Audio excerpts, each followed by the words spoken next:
এই গাছগুলোর দিকে হয়তো আমরা প্রতিদিনই তাকাই, কিন্তু কখনো কি ভেবে দেখেছেন এরা কত বছরের ইতিহাসের সাক্ষী?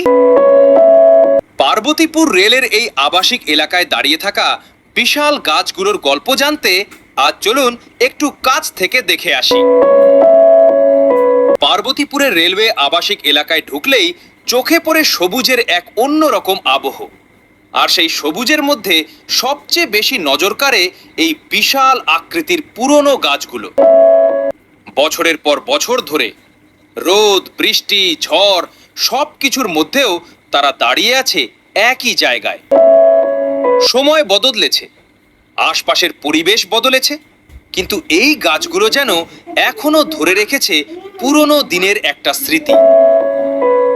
একটু ভালো করে দেখুন গাছগুলোর কাণ্ডের দিকে।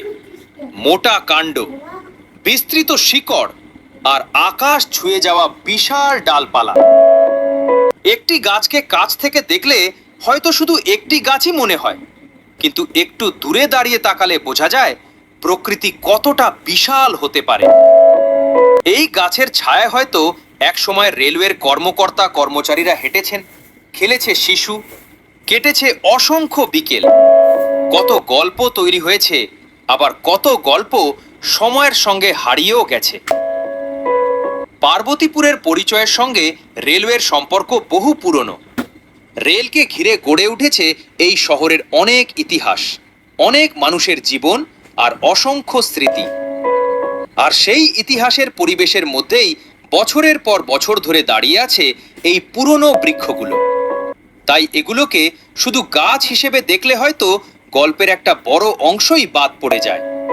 এগুলো এই এলাকার পরিবেশেরও অংশ আর মানুষের স্মৃতিরও অংশ। প্রকৃতির সৌন্দর্য। গরমের দিনে এই গাছের ছায়া কতটা স্বস্তি দিতে পারে সেটা যারা এখানে থাকেন তারাই সবচেয়ে ভালো জানেন। পাতার ফাঁক দিয়ে যখন সূর্যের আলো মাটিতে এসে পড়ে তখন পুরো পরিবেশটাই বদলে যায়। বাতাসে পাতার মৃদু শব্দ, পাখির ডাক আর বিশাল গাছের নিচের শান্ত পরিবেশ, এমন দৃশ্য সত্যি মন ভালো করে দেয়। গাছের গুরুত্ব। একটি বড় গাছ শুধু সৌন্দর্য বাড়ায় না, এটি পরিবেশকে ঠান্ডা রাখতে সাহায্য করে, পাখি ও বিভিন্ন প্রাণীর আশ্রয় তৈরি করে, বাতাসের মান ভালো রাখতে ভূমিকা রাখে। আর একটি পুরনো গাছের সবচেয়ে বড় মূল্য হলো তাকে তৈরি হতে অনেক সময় লাগে।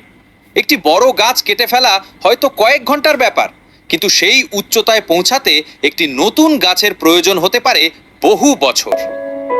ভাবুন তো, আজ আমরা যে গাছটাকে দেখছি, আমাদের আগের প্রজন্ম হয়তো কোনো একদিন ঠিক এই গাছটার নিচে দাঁড়িয়েছিল।